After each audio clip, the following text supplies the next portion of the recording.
മിശിഹായിൽ പ്രിയമുള്ള സഹോദരി സഹോദരന്മാരെ, പ്രിയമക്കളെ, ഇന്നേ ദിവസം വിശുദ്ധ ലൂക്കാ അറിയിച്ച നമ്മുടെ കർത്താവ് മിശിഹായുടെ പരിശുദ്ധ സുവിശേഷം 1-ാം അധ്യായം 45-ാമത്തെ വാക്യം, കർത്താവ് അരുളി ചെയ്ത കാര്യങ്ങൾ നിറവേറുമെന്ന് വിശ്വസിച്ചവൾ ഭാഗ്യവതി. ദൈവവിളിയെയും വാഗ്ദത്തങ്ങളെയും സംശയിക്കാതെ വിശ്വസിച്ചവർ ഭാഗ്യവാന്മാരാണ്.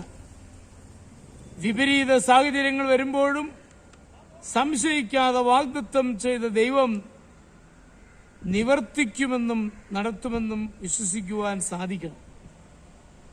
ഭാവിയെപ്പറ്റി സംശയിക്കുകയും വിഷമിക്കുകയും ചെയ്യുവാൻ തക്ക അനുഭവങ്ങളിലൂടെ നാം കടക്കേണ്ടി വരും. ദൈവം എന്നെ കൈവിടുകയില്ല, ഉപേക്ഷിക്കുകയില്ല എന്നുറപ്പായി വിശ്വസിച്ചാൽ വീണ്ടും സുപ്രഭാതത്തിന്റെ അനുഭവമുണ്ടാകും.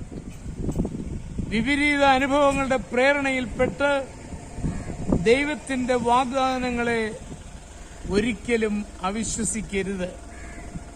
എലിസബത്ത് മറിയത്തെ ഭാഗ്യവതി എന്ന് ഇവിടെ വിളിച്ചിരിക്കുന്നതിന്റെ കാരണവും എലിസബത്ത് പറയുന്നുണ്ട്. കർത്താവ് തന്നോട് അരുളി ചെയ്ത് നിവൃത്തിയാകുമെന്ന് അവൾ വിശ്വസിച്ചു.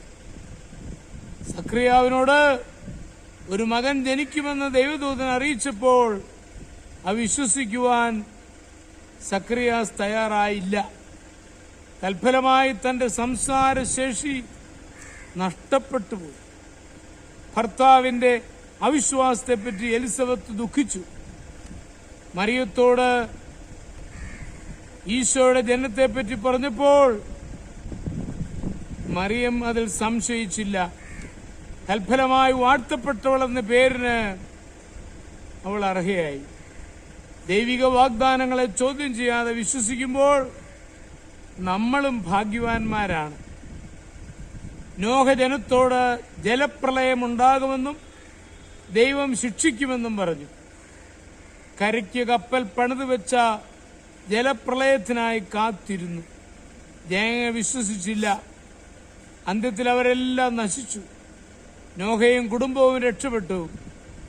ദൈവഹിതമെന്ന് ബോധ്യമായ കാര്യത്തെപ്പറ്റി സംശയിക്കാതെ അനുസരണമായി ജീവിക്കണം. നാം പരാജയപ്പെടുകയില്ല. ദൈവേഷ്ടമെന്ന് വ്യക്തമായ കാര്യങ്ങളെപ്പറ്റി ഒരിക്കലും സംശയിക്കരുത്.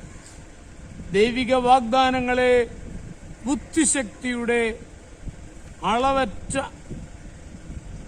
ആ പാത്രത്തിൽ ഒതുക്കുവാൻ ശ്രമിക്കരുത്. നമ്മുടെ കർത്താവ് മിശിഹായുടെ കൃപയും പിതാവായ ദൈവത്തിന്റെ സ്നേഹവും പരിശുദ്ധാത്മാവിന്റെ സഹവാസവും നിങ്ങളോടുകൂടി ഉണ്ടായിരിക്കട്ടെ, എപ്പോഴും എപ്പോഴും എന്നേക്കും. ആമേൻ.